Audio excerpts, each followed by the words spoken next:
So I don't know about you guys, but when it's holiday season, Thanksgiving, Christmas, the top thing that my family always look forward to at the dinner table is mac and cheese. So that's what we're gonna make today. So I'm gonna tell you what you're gonna need. You're gonna need some elbow macaroni. You can use whatever noodle you want, but traditionally, elbows is what's used for macaroni and cheese. You're gonna need some sour cream, some whipping cream. We have some sharp cheddar shredded. Then we have some Colby Jack and some traditional cheddar.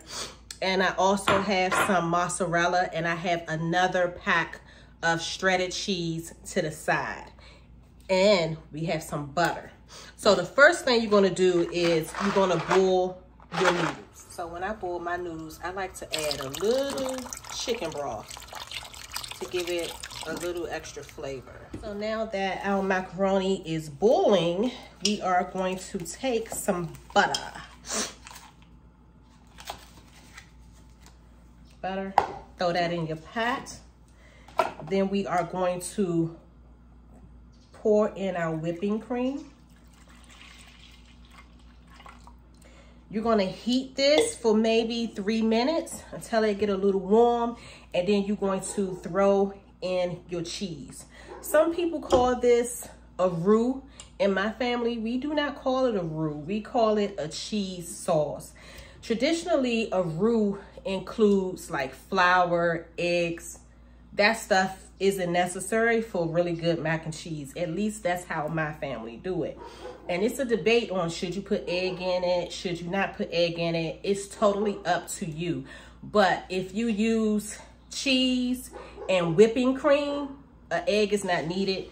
If you use your cheese and like unsweetened condensed milk, an egg is not needed. If I'm gonna be completely honest, I just don't feel like eggs is needed in the macaroni and cheese anyway, because most of the time people only add 1 egg.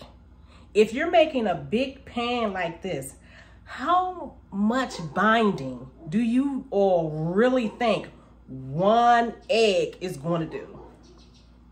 Like how much? So once this boils, we're going to add our cheese. We're going to stir that until it's nice and smooth, and then we're going to add some of our sour cream. The reason why my family makes a cheese sauce is because you want every single noodle to be cheesy. In our experience, if you just add the macaroni to your pan and throw some cheese in it, there will be some noodles that's not going to have any cheese on it. But with the sauce grabs hold of all the noodles. It's cheese on the inside of the noodles, so every single bite is going to be cheesy. That's what you want. When you make macaroni and cheese, you do not want macaroni to be too stiff. You don't want it to be like a brick. You know, you don't want it to be hard. The effect you want is after you bake it, you want the top to be a little crispy, a little crunchy, not burnt. It's a difference. But when you stick your fork in, you want that pulled cheese effect, and that's what you'll have with this recipe. So now that our butter is melting and our whipping cream is warming, we are going to season our cheese sauce. Some people don't do this. I do, because you want your macaroni and cheese to have complete flavor, not just cheese. So right here, I have some Everyday Spice by Teller Homemade, as well as some pink garlic salt. And we're gonna just sprinkle that a little bit in there. Mix that in. Okay. So now we are going to add our Colby and our sharp cheddar. Now I know someone is going to ask me, why do I use both block cheese and shredded cheese? I have no idea. Honestly, that's just how my mom did it. That's how my grandma did it. That's how her granny did it. So that's how I do it. That's how I taught my daughter to do it. And that's how my grandbabies would do it, okay? Now we are going to add some sour cream.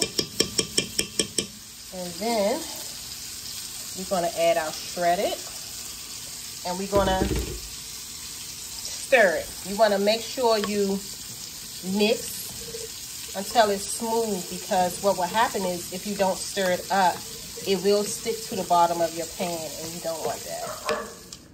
So you see, it's getting there. It's almost creamy. I think I'm gonna add some more cheese. Why? Because although I'm lactose intolerant, I'm a glutton for punishment. Noodles. So, and we're just gonna pour it into our cheese sauce.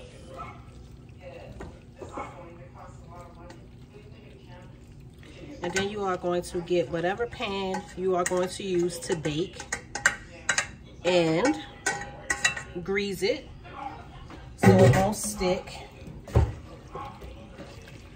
Mix it all up.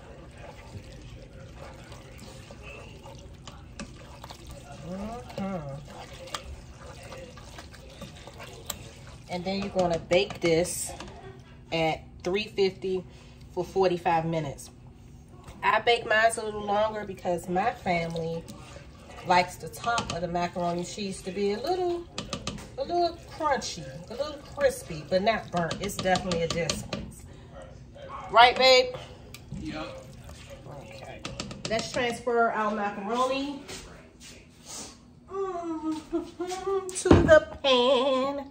Yeah, there it is. Never trusted. Although I'm using a little clear, you know, one of them clear Pyrex pans. If I'm gonna be honest, during the holidays, I don't use no fancy pan. You know how some people, they gotta get all the little fancy pan, have all the food in a little blue and the white pans and all that. Everything gotta match. Not at this house. You know what we use? Them aluminum pans. Why, you ask? Because when the dinner is over and there's nothing left in them pans, you could throw the whole pan in the trash. That's less cleanup. But today, since we pretty much are making this for a little get-together at our friend's house, I'm just gonna put it in one of these Pyrex pans, right? Then we're gonna take some cheese and you're gonna top the top with cheese. Now, early in the video, I talked about the block cheese and the shredded cheese. Either is fine. Either is definitely okay. But under no circumstances should you ever use sliced cheese for your macaroni and cheese. I think I was on TikTok or something a few days ago and somebody did that and she really thought she was doing something. Yes, the little lady, you seen the videos by the boy, he be filming his mama when she be cooking. Honey, she boiled the noodles. He came around the corner. He said, "Mom, what are you making?" And she was like, "Macaroni and cheese." And then he come back around the corner to peek. She boiled the noodles. That's the same lady who had the shrimp already. Yes. Okay. She boiled the noodles and then she just put like 6 sliced cheeses on top and put it in the oven. I was like, oh my God, I think that's some form of child abuse or something. So now, once our oven is heated, it's heating now, we're gonna pop this in the oven. This is how it looks with the cheese on top now. Then you know our little seasoning that we put in our roux, you're just gonna take a pinch of it, like so, and just sprinkle it on the top. And that's all you gotta do. Pop that thing in the oven, y'all. And you done, okay? Now when I come back, it's gonna be done and I'm gonna show you how crispy it's gonna look. And shh, just listen. It's the perfect recipe for Sunday's dinner or holidays. Download my ebook for more recipe ideas.